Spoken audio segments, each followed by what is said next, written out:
Greetings, everybody. What I'm going to do today is we're not actually going to talk about the Torah portion. I wanna reflect on um, the message I sent out. Um, Somebody's not muted, so we're hearing background conversation.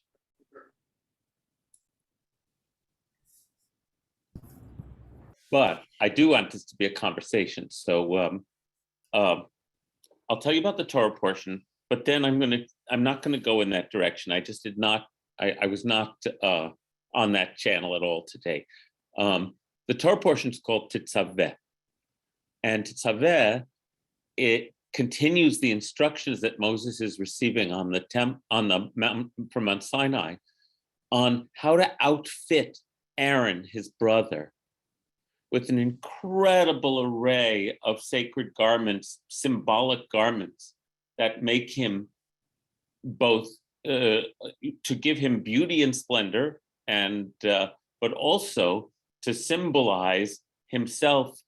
By wearing these vestments, he becomes the symbolic representative of the entire people when he goes into the inner sanctum and meets the presence of God.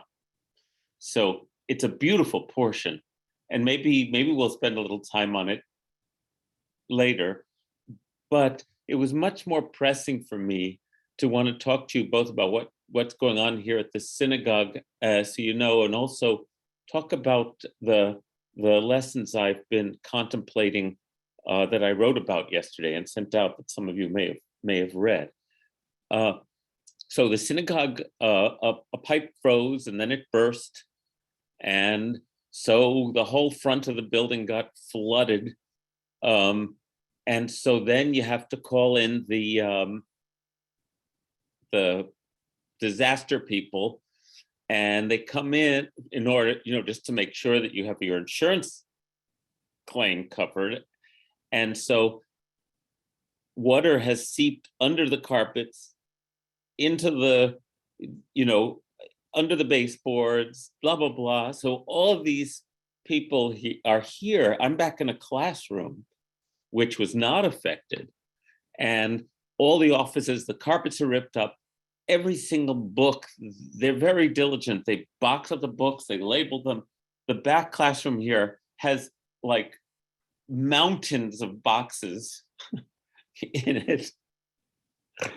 They pull the bookshelves away from the walls so they can get to the baseboards and open them up. The flooring in the sanctuary, the rear end of the sanctuary and social hall, there's water under those, so they have to pull all those planks up. It's the tiles, there's water under the tiles that is going to have to be, oh my God. None of it is a tragedy. It's all going to get fixed.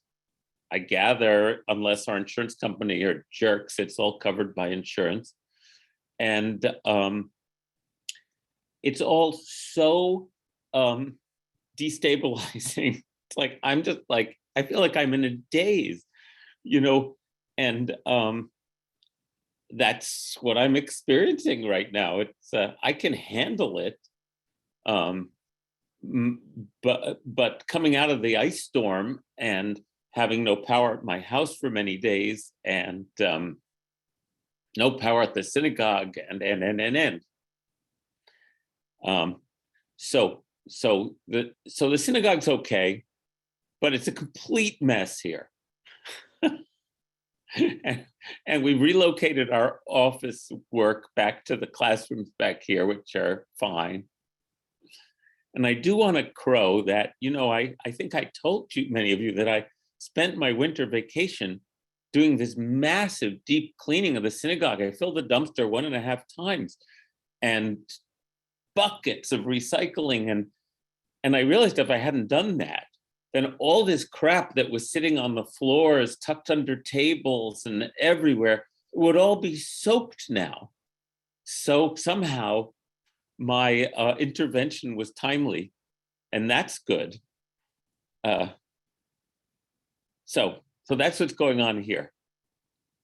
Um, what I wrote about and what I want to talk with you about, and I want to hear from you about, I want to have a conversation about this, um,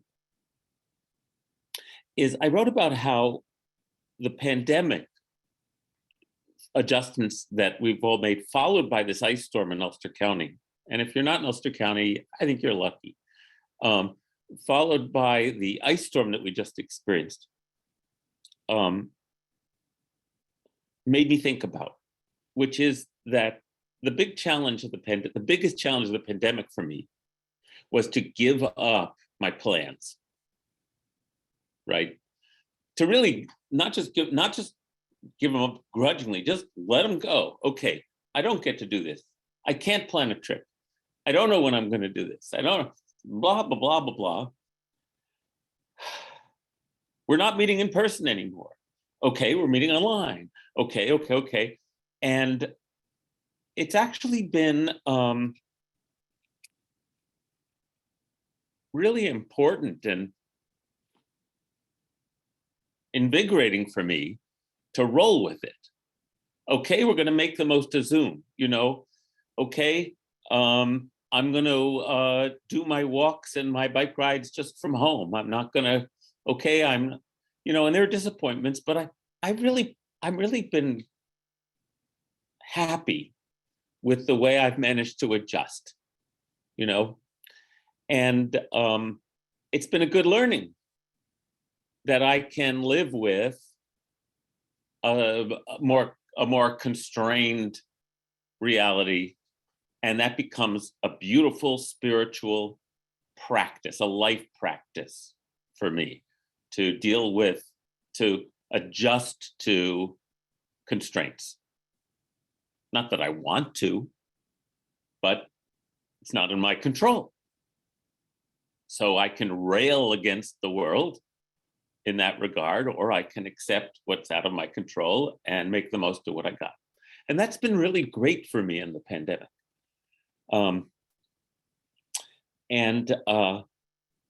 I also am acutely aware of the fact that I had both my house, and when I didn't want to be home, I had my office and this beautiful building, basically all to myself the last couple of years in many ways.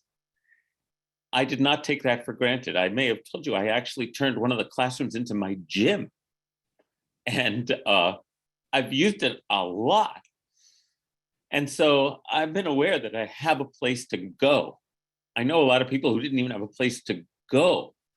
And I've been very aware, both for the benefit of my marriage and many other things, that I had a place to go, a place that I like. This building is a really beautiful place to be. So I've been very grateful for that all along. And so my axis of life is the 5 miles between the synagogue and the house. Basically, I don't go anywhere, haven't gone anywhere else except on rarest occasion. And okay. And then the ice storm hits. And not only can't I go anywhere, but I'm like dealing with a catastrophe at my house. And fortunately, we have some backup power, not a lot. We have a solar panels and a solar battery, which didn't perform as well as I'd hoped, because the panels had trouble recharging because they were covered with ice. They were like, it was really hard to get the ice off the panels. So they couldn't do their job, blah, blah, blah. It was a perfect storm in that regard for all my best laid plans. We have an excellent fireplace with a metal insert that radiates a lot of heat. Our neighbor has a pet snake, I kid you not, and the snake was going to die. And so he came over with his snake, which lived in a box next to our fireplace. And my daughter was pet sitting for our cousins, and their house was out of power. So the pets had to come over to our house. And my daughter was there and her boyfriend was there. And we all managed. we managed. And as I wrote, my life became even more constrained.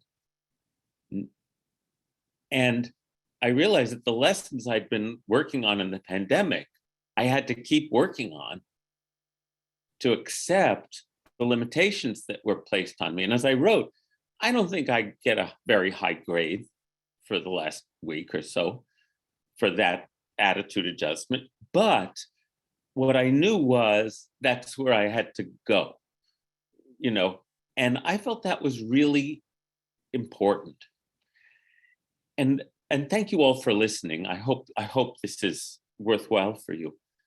What I didn't write about that I wanted to extend this to is when I read the book Being Mortal by Atul Gawande a few years ago. Again, if you haven't read it, I recommend it to everyone. It's called Being Mortal by Atul Gawande, Gawande. After his father, who was an incredibly vibrant man, became old and started to decline, Atul Gawande, who's an MD, he writes to the New Yorker, he's a surgeon, he was thrust into the world of very old age, and decided after doing everything, I'm sure I don't have to tell you what a crazy system we have in this country, where first maybe you go to assisted living, but then once you're done with assisted living, they can't take care of you anymore. You have to find a nursing home, and then and on and on. What a crazy system we have. And one of Atul Gawande's takeaways is he studied other models for how to age and get near the end of your life without all of this incredible dehumanizing institutional structure, is that all the evidence shows that the folks who are successful in aging gracefully, as it were, are the ones who can continue to have a feeling of agency in their lives. Meaning that even if they're stuck in a room and they're not mobile anymore, they have a plant they take care of, or some people they communicate with, and they've also, and this becomes the greatest challenge for all of us, have accepted their limitations.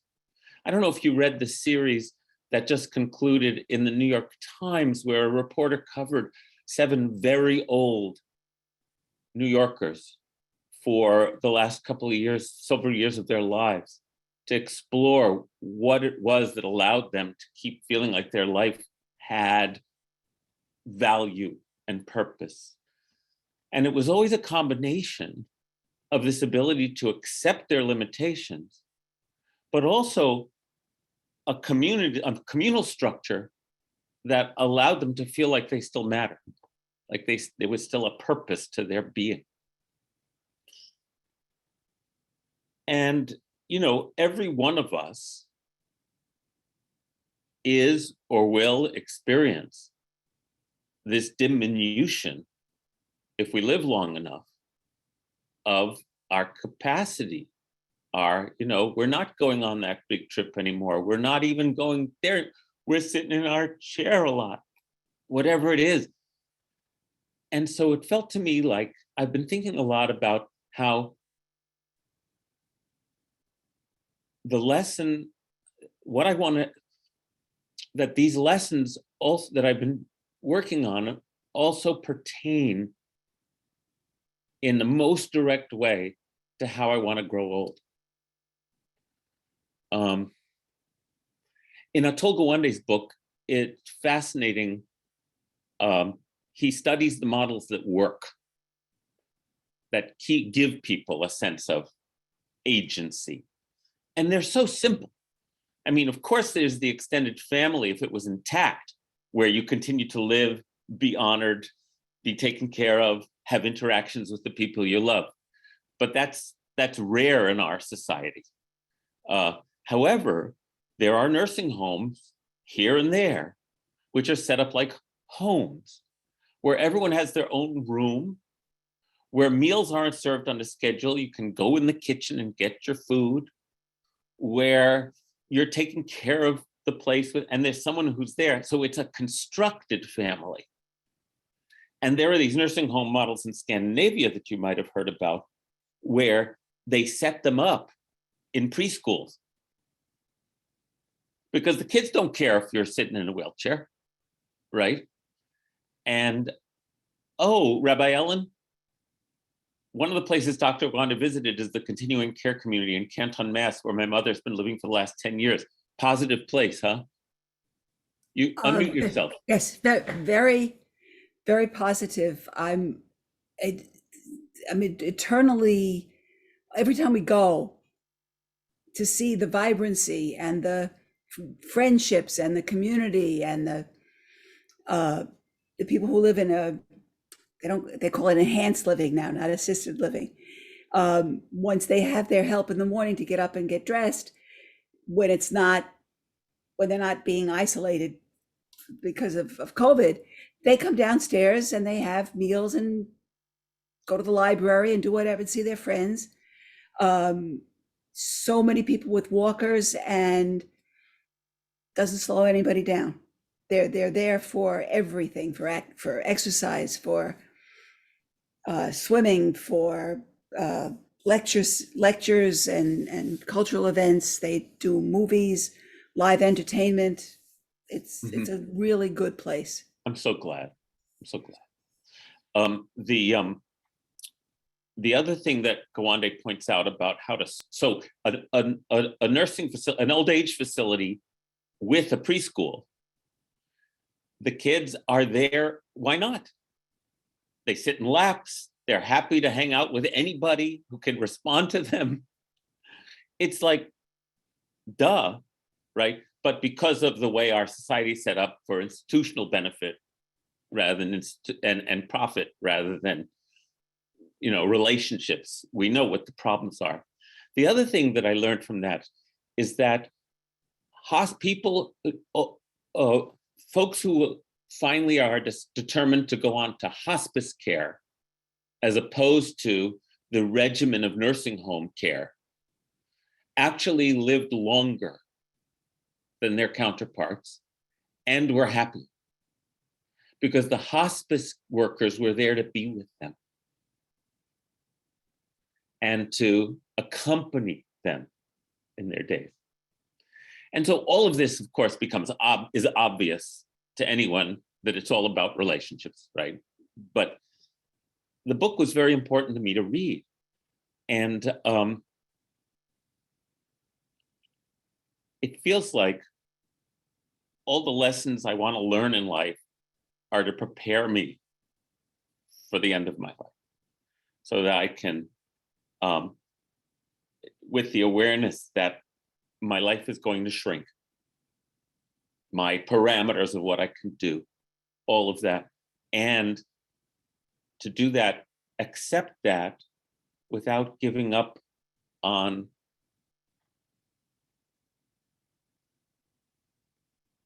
the ability to savor each day, the ability to look for the good, the ability to connect with people, all of those beautiful qualities, and the ability to dwell in the moment.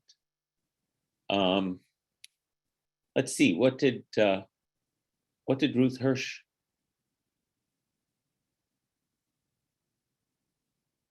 Is this for us, Ruth? Hi, Jonathan. Sorry, I didn't mean to hit send yet. Some of us of our generation have spent time on retreat. Mm-hmm. Right? And so I just was having this conversation with somebody who's in a long-term care facility, that some days that person can feel like they're at an ashram. The regimentation doesn't have to be dark, right? It can be.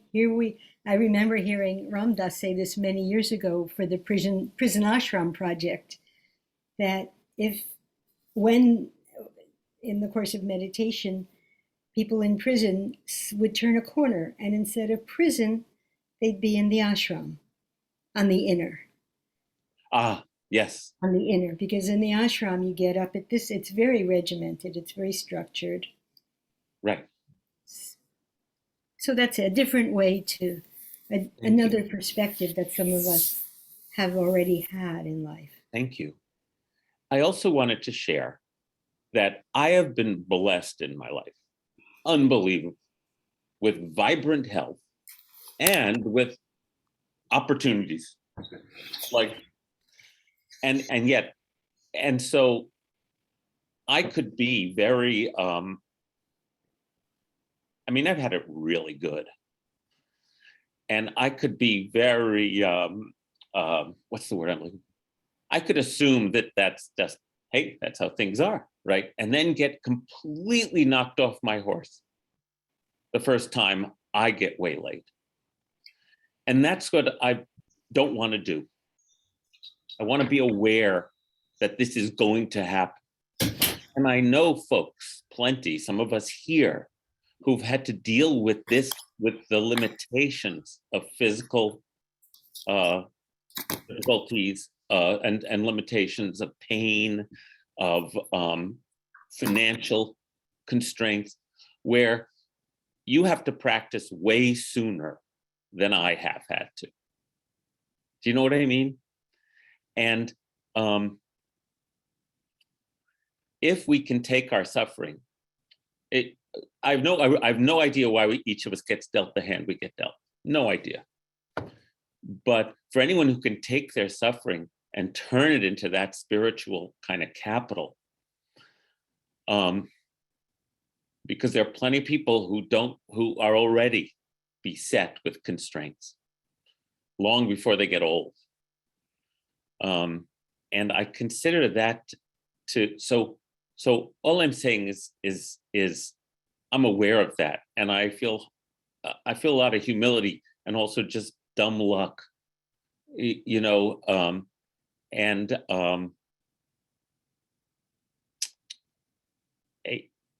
the pandemic has been a great equalizer in a certain way for those of us willing to learn its lessons. Yeah, it's like after 9/11 happened, and many Israelis say, okay, now you know what we live with all the time. You know, or as I'm learning from, you know, my daughters especially, how, and from my African-American friends, who say, you know, when the who's we white man conversations come up and we say, God, the future's so uncertain. We don't know what's going to happen. And my Black friends say, welcome to our world. So I guess in a way I want to be humbled. As much as I want to have all my opportunities and privileges, you know, I don't want to lose them. But I want to be humbled. And I want day to day to remember that nothing's a given, and that my office is all ripped up and my books are put away and I can't find anything, and I'm in a classroom and it sucks. And it's okay. You know, that's, so I didn't have anything else to talk about. And so I'm basically using you as with gratitude to share these thoughts out loud. And now I'd love to hear anything anybody wants to say and that might have come up for you. Just raise your hand or unmute yourself and go for it. Yes, Leah. By the way, Leah, how old are you now? Hold on. Wait, you 4 still muted. months. How old? Can you hear me? Yes. Well, in 4 months, I'm going to be 93.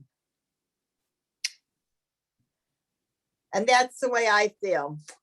And you know, I do not take a day or a minute for granted, because you don't know what's growing inside your body. I was very sick a few years ago, and in taking x-rays, they found that I had a cancer somewhere in my lung that was in situ, I think. That means it's not moving. And for a few months, maybe only, the doctor wanted me to have a CAT scan every 3 months to see. But the operation to fix it would be so complicated. I would not have my life. I would be an invalid for years. And that I had two little operations. So I said to the doctor, "Oh, we're gonna go ahead and operate." My daughter was with me. She said, "Are you crazy? You know, it's in situ." So I don't think about it. I don't go anymore. I went maybe once, and that was 3 years ago, because if it's moving, they have to do some operation that's gonna destroy my life. And a friend of mine came to my house a few years ago and said, maybe 10 years ago, and said, "You're gonna have to move, you know." And I says, "I am." "Why?" And she says, "Well, better move now while you're still well than, go find a place when you're sick." Well, I love my house. I love every room in my house. I take pictures of the rooms in my house while I'm sitting in the room of my house. And I write. I'm so busy with all my Zooms and my writing and my piano playing people say to me, "Oh, you're always so busy. I wanted to call you, but I know you're always so busy." So, and I hope my health, because if I'm like you, if anything should happen to me, I'd be down the drain. I would be down the drain in a minute. All my supposedly good thoughts would disappear. All the lovely sayings that people have, and what you said, embrace your sickness, or take your suffering. And so I'd be a basket case. But I have a family that really loves me, and the great grandchildren, 10, who I'm very close to. So that's my life situation at the moment. So good. So good. Thanks, Leah. Yeah, I don't tell other people, "Oh, isn't it wonderful that you have problems?" That would be like, that's always the height of bad advice. Yeah. Vicky, and then Abigail. I see other hands too. I was really happy to hear you talk today, Rabbi. Certainly rings true for me, and I feel like I've always had this awareness that anything could change, and that I should be grateful for the moment, because I have 2 parents who are Holocaust survivors. Oh my. And God knows their lives changed quickly when they were children. But anyway, and then growing up, when I was in my 20s, I took care of my grandmother who had dementia, and I ended up having to put her into a nursing home, and saw what life was like, for her. And it was, she made the best of it, and we made the best of it together through music and art. She was an artist and a pianist like me. And then my mom got dementia, and I went through it again with her, just to watch her world get smaller and smaller. And again, we tried to make the best of it and be in the moment. And then a few years ago, I had a possible cancer scare. And in those 5 weeks that I had to wait to find out, I was just trying to stay calm. And the thing that just kept me going was just, in this moment, I'm fine. And ended up writing a song about that. But really, just being in the moment is all we have, and to just try to remember that. My husband says it every day. Look what we have right now, and just be grateful for what we have. So, yeah, and certainly the pandemic has made me keep saying that mantra constantly. Mhm. And just trying to find ways to expand internally, since we can't go out so much, Mhm. to play my piano every day and to write and sing and whatever we can find, paint, to enjoy this moment. So I'm glad that you're okay in all of the ice storm stuff. And yeah. Thank you. Yes, as Deborah said, what a beautiful sharing, Vicki. Yes, that's the muscle I want to work on.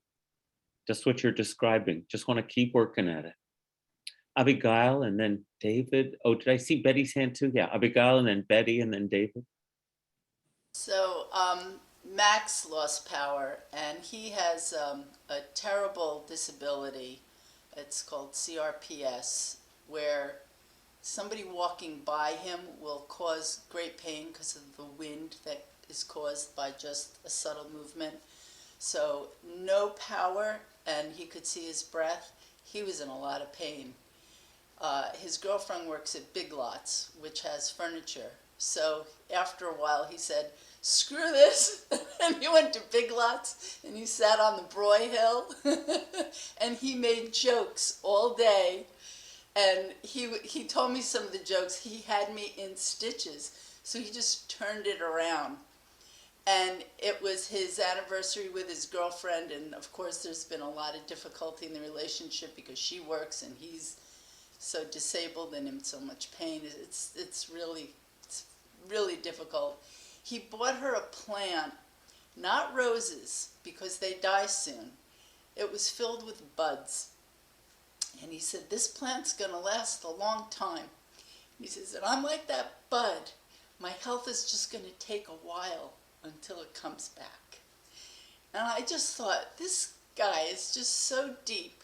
He is. And he's evolving so beautifully. It hurts me to see him in so much pain, but I'm so gratified by our relationship.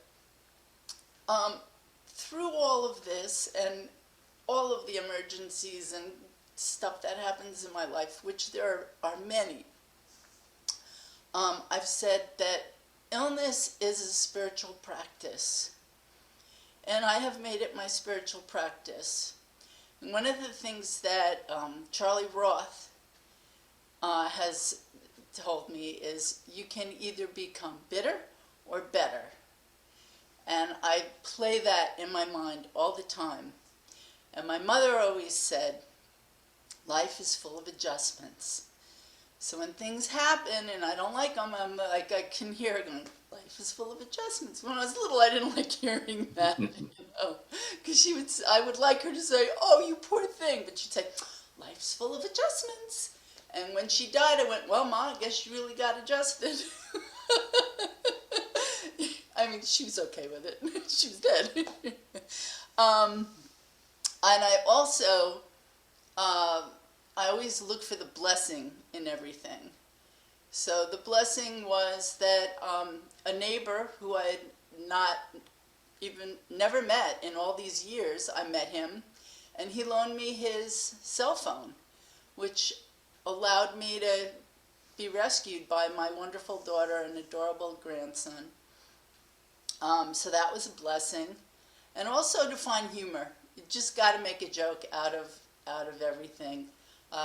Tragedy plus time equals comedy. And if you can find the humor in the moment, you get extra points.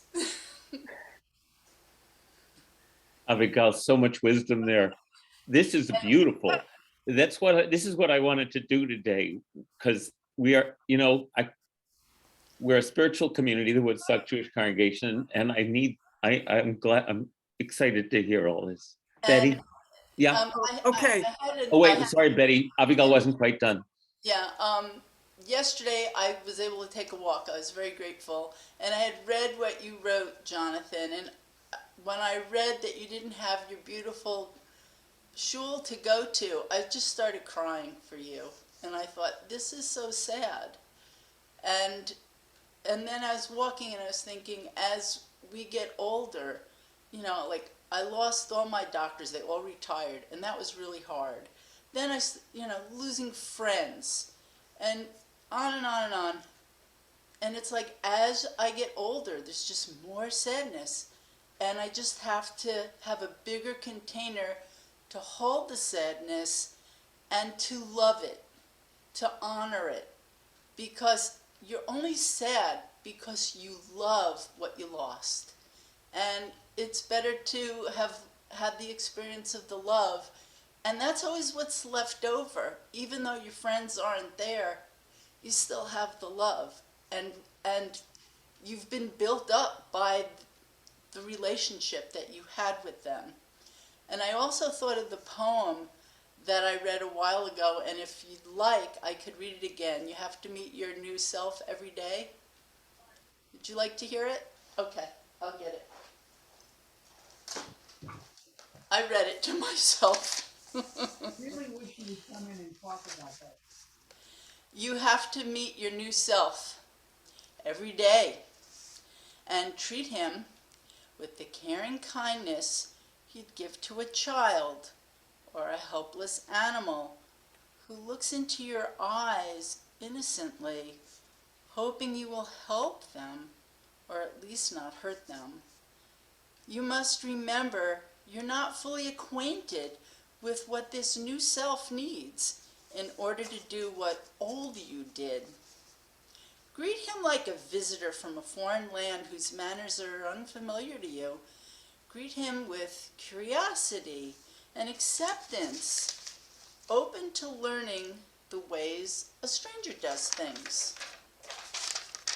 Each day, you'll meet a new person, like a UN ambassador, who's recognized by the Council of Foreign Relations and the peacekeeping forces. Each day, prepare to arrange your schedule to allow for travel delays, even though the train station is at your front door.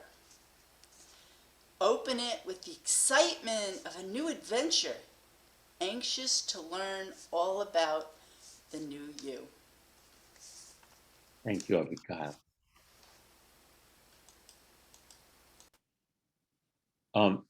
People are writing beautiful things in the chat too. Thanks, Rob. And now, Betty, it's your turn. I'm going to let Stan introduce his cousin. Go ahead. My cousin had kidney failure. He was down to, I guess, 20% kidney function. He'd also had some bladder cancer and that type of thing. He was in his early 90s, and they wanted to put him on dialysis. And he said, I'm 90 some odd years old, whatever time I've got, I don't really want to be tied to a machine. And he was on hospice care on and off for 4 years. He wrote a 15-minute comedy about his dying that was done as a show. And he passed away the way he wanted to. Now, the interesting thing about this cousin, his name was Hesh in Philadelphia. He was a jeweler, and we were going to go meet him. And I said, what does Hesh do? I got Betty's engagement ring from him. And she said, what does he do? I said, he's in a family business. She said, a grocery? I said, well, a little more specialized than that. And I gave her, she said she would wear a cigar band. So I gave her a cigar box, and on a cigar was the ring. was the ring. This is the But ring. But the cousin, this particular cousin, he married into the family. And they got engaged at my bar mitzvah. Now, besides being a jeweler, he played the harmonica. And he used to go to old age homes and play the harmonica. And he would ask for requests, and the people would be in wheelchairs. And he would start playing whatever they requested. They would get out of their wheelchair and dance. Go Hesh.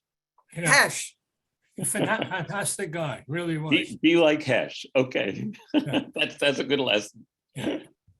I see David and Deborah and Diane all raise their hand. David? Yes, thank you, Rabbi Jonathan. We tend to forget about all the things that we have that we take for granted. And the beauty of, the age that we're living in with the internet, with roads that we can get, here and there, with automobiles that we had nothing to do with, that are available for us for all the beauty of the Hudson Valley that we can enjoy. And when we have a storm like this and we lose our power, we remember, we realize how fortunate, how privileged we are to have all of these things. And for me, at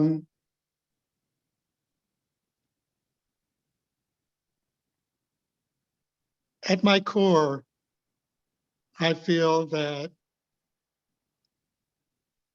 be patient, be in balance, and see beauty. Use your powers to see beauty. And that's at your core. We're brought into this world in a beautiful way, and there's so much beauty here. I have on my table all these dried grasses, and I look at them and I wonder, how do these grasses know what to do? I mean, look at this. How does it know how to make this color, these little leaves, how to hold its, how to keep it standing? And we're just surrounded by so much beauty and wonders. And I guess that when we have a storm like this, I just feel privileged that I can come back after the storm and have so much available and be grateful. So that was what I had to say. Oh, thank you.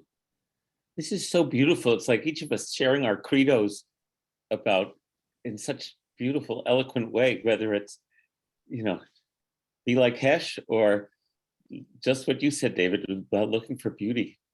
Thank you, Deborah.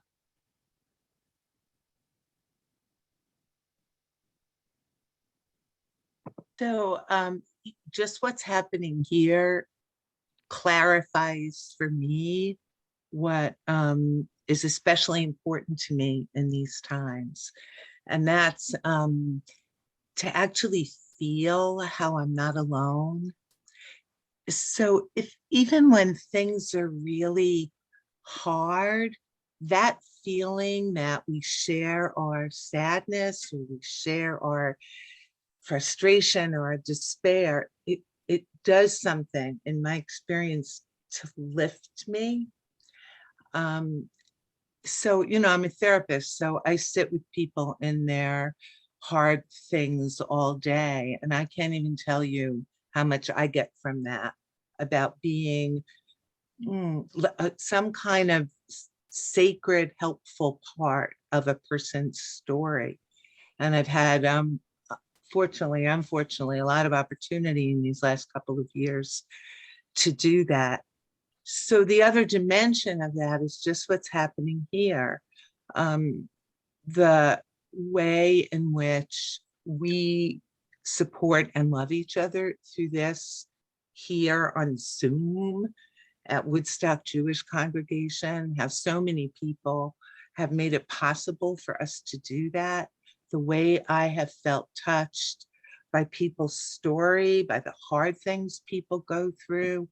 For me, that dimension takes the suffering and actually makes it kind of beautiful. And again, I'm not saying, oh, look how lucky you are, you're suffering, beautiful, but just showing up with some compassion for that. And I'm looking at faces here that we've been in breakout rooms and shared each other's stories and supported and comforted one another. And what an amazing thing that is. So that's what I have to share. Thank you so much, Deborah. Mm-hmm. Diane? Hi. When we do the healing blessings Mhm. and we ask for healing for the people that we're thinking of, I always think that, you know, what does that mean? Because not everybody's going to get better. Not everybody's going to get better. And I think I like to remind myself that healing doesn't necessarily mean returning to a health that we would like. It just does not mean that. And learning to live with it is sometimes the best healing that you can have. My mother's about to be 98, and until 2.5 years ago, really until the pandemic, she really was in great shape. But, you know, 98 is 98, and she's declining, and she's not happy about it.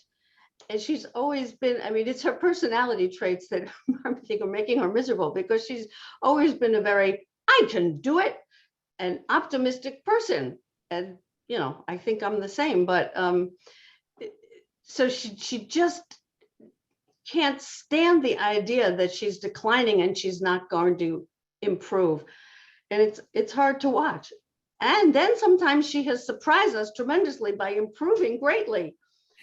But the other thing I want to say is that, well, I loved Atul Gawande's book. I think it's a really important book. And one of the things is that we all have passed by many opportunities to die in good health. I mean, nobody wants to get sick and be miserable, right? But, well, if you pass up all the opportunities to die when you're relatively good, that's what happens. Anyway, that's not a comforting thought. My comforting thoughts during the ice storm and other things, well, when my kids were little and they would say it wasn't fair, I always just say to them, right, the world is not fair. And if it was, you would be a lot worse off. Of course, they didn't like hearing that, but it's very true. And, you know, when we have these inconveniences, I think, I'm not a Syrian refugee. I'm not running from the Nazis, you know. Get over it. So that's my wisdom. Hey, no, that's another good one. Get over it. I like that very much, Diane. Thank you. Well, that's my mother, you know. I know, but that's why, you know, we couldn't tell our daughter when she was a teenager to get off the couch and just go to the damn dance class. But her grandmother could. And she would listen. You know, my mom would say to her, get off the couch. And she would go, oh, okay. Blaise. Thank you. I love what you said, Diane, about life. If life were fair, you'd be a lot worse off. And, you know, I think of just little things like once a policeman stopped me because I was shining my brights in his car. And if it was fair, he would have given me a ticket. You know, I mean, I apologized and said how terrible that must have been for him. And I was sorry, but still. Anyway, I've been, for the last while, I guess, exchanging daily blessings with a friend. We text each other our blessings for the day, for that day or the day before, if we do it in the morning. And it's really great because I need to look for these things and pay attention. And the other thing about it that I've noticed is that a lot of time, what is a blessing for her and for me is the opportunity to be available and present in some way for somebody else. And with my limited abilities to get around and go out and help people and do stuff and, you know, immunocompromised and all that, it's a little bit more challenging to find ways to be of use and of service to people. And I find them. And I think that, you know, I was reading the Thich Nhat Hanh gift that he suggests, and that's just to say, my darling, I am here for you. And so I just wanted to say that. Thank you. Thank you, my darling, I'm here for you.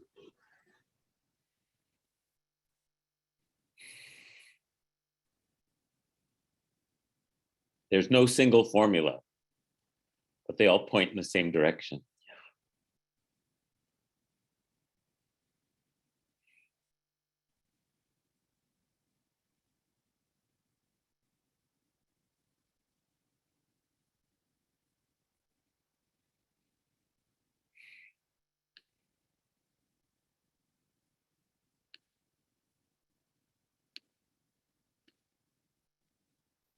Thank you. I'm going to sit for a minute.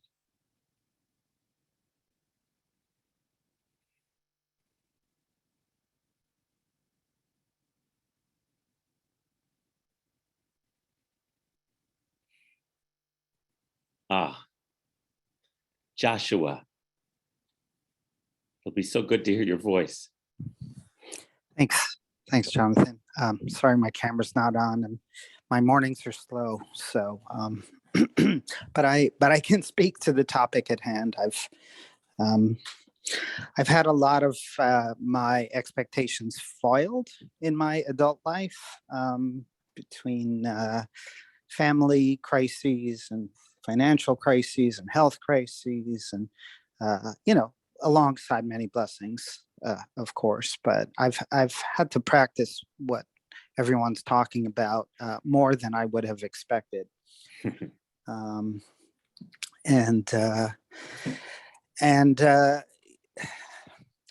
I guess for me, there came a point where I noticed that I just kind of set up camp with the expectation of foiled expectation, that nothing was going to go the way I'd hoped, and that whatever I had been counting on was going to fall apart in some way. And so I've had this other challenge, which is what to do when things don't fall apart, what to do when when things seem to be just fine. And I've looked a lot at the transgenerational trauma piece of this too, because I think many, if not most of us, are all living with that, these extreme wounds in our lineage where, a parent or a grandparent, were running for their lives, and that's so deeply embedded. So I found that it's an equal challenge to be able to accept that, while in the end, all is lost on an ego level, in the process, it's always a mixed bag. And sometimes I'm surprised to find things sort of, working out. and that just feels so alien to me. Yeah, I don't know what wisdom there is in that. I guess, Oh, no, I'm going to say something about that. That's great. Okay. Joshua. Yeah, well, that continues to be a lot of my work, because at this point I feel like, all right, God, bring it on. What else you got for me? What else isn't going to work out? And I don't often really know what to do with myself when there isn't a crisis or problem to solve or get over or accept. So that's just what I wanted to share. And by the way, I'm very much on the mend from my most recent health crisis. I'm not quite in remission, but it's getting better each day, and it's just taking a little longer than my doctors had hoped. But it has been moving pretty consistently in the right direction. So just want to share that. Boy, I'm really grateful to know that, Josh. Yes, sometimes things work out. Sometimes life is great. And can we take that too? Yeah, it's beautiful. I'm going to tell a favorite story of mine.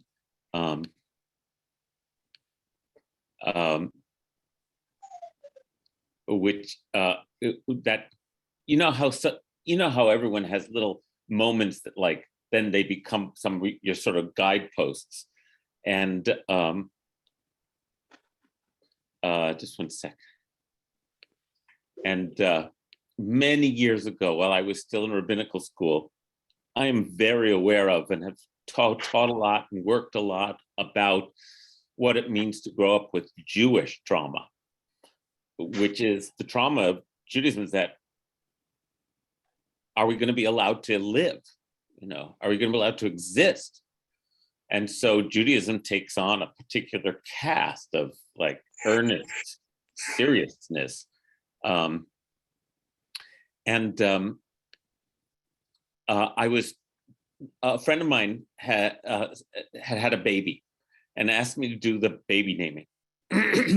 And we were sitting in a circle. This is California. This was really, really late back. And so but there's a nice group of people in the circle, and each person takes the baby and says, welcome. And it's Jewish. So it's like there's something very earnest about it. And then there was a lovely woman named Catherine, who was French Canadian, I don't know, a lovely person I was getting to know. And she was in the circle and she says, well, Eli, the kid's name is Eli, welcome aboard. And I thought to myself, I watched myself thinking, I thought, what does she think this is, a pleasure cruise?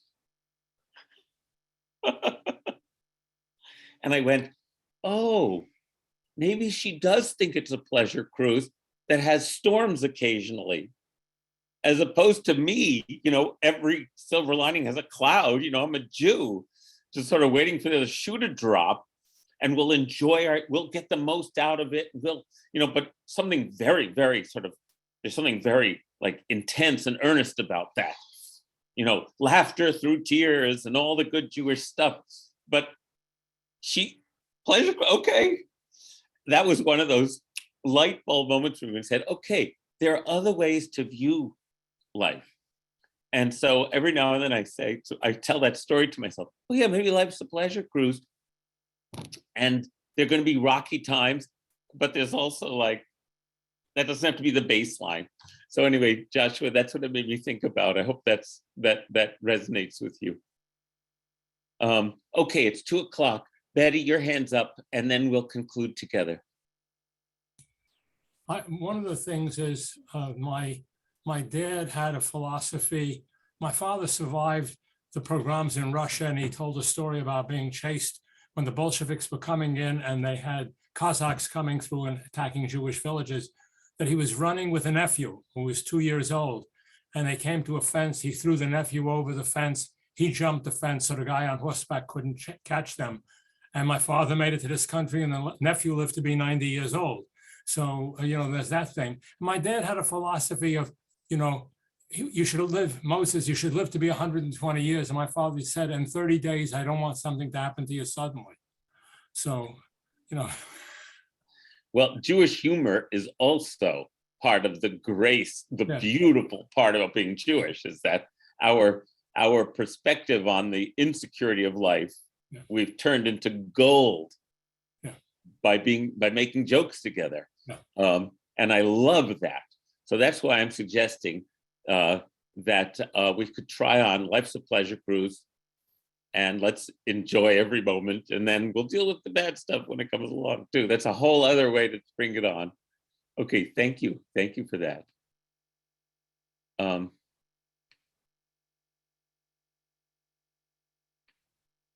right. Well, I hope this has been nourishing for you. It's certainly what I needed to do today. And since we've been talking about healing, let's also do our healing prayer with that line that Rob and I find so helpful, which is help us find the courage to make our lives a blessing.